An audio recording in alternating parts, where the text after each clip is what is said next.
It was nearly a year before Eleanor was transferred to Nairobi, and not a very good one. She neglected to visit her clinics with her former regularity, and spent many an afternoon with a wet towel around her neck rather than drive to Morogoro to deliver pills that clients persistently took all at once. Furthermore, Tanzanian villages and Dar itself were beginning to waft with the gaunt, empty-eyed specter of widespread HIV.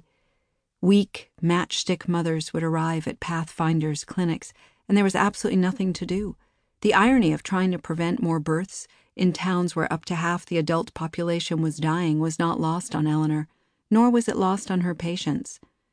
Contraception in these circumstances transformed from a perverse Western practice to flagrant insanity, and it shattered Eleanor to watch families bankrupt themselves on bogus witch doctor therapies, even if she conceded that her own people's medicines were no more effective. Through the long white days with little to distract her, she did think of Calvin. She abjured herself to expect little despite his mystical talk. So many Wazungu, after a steady newspaper diet of possessed grandmothers, curses of impotence, and whole villages running riot from the spirits of the ancestors, began to talk a pigeon witchcraft of their own.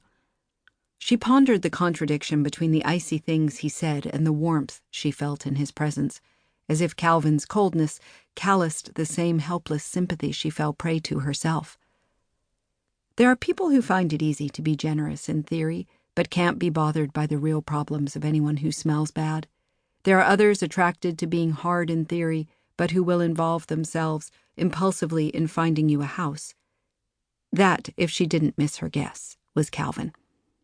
Eleanor employed a mental exercise, with that car, not always hypothetical, that sorted her friends out in a hurry. It is past midnight. She is driving back to her prefab. She is still miles out. The Land Rover stalls. The battery is old, scummy, and shorting out. She has a radio, but you do not call the AAA in Tanzania. Whom does she raise on shortwave? And whom, even if it means curling up in the seat till morning, does she not? Oddly, she knew she could call Calvin, who would arrive jolly as you please with a crate of beer to make a night of it. She thought he was a nice man. To the very end, she would maintain he was a nice man. Duplicitous, as her organization had so recently been described, the idea of family planning as a means of population control in a country where contraceptive prevalence remained below 5% was absurd, so Eleanor didn't think in terms of demographics anymore. She regarded herself as providing an everyday service, even if Pathfinder did get its support from agencies with bolder designs.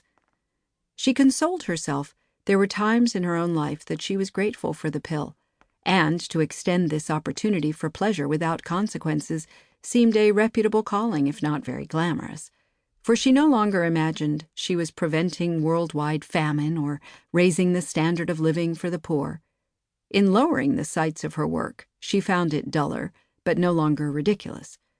She had helped a few unmarried girls escape the wrath of their families, a handful of already overworked mothers, and in this country women did everything, find a contraceptive they could hide from their husbands, whose precious manhood would be insulted if they discovered their wives used birth control.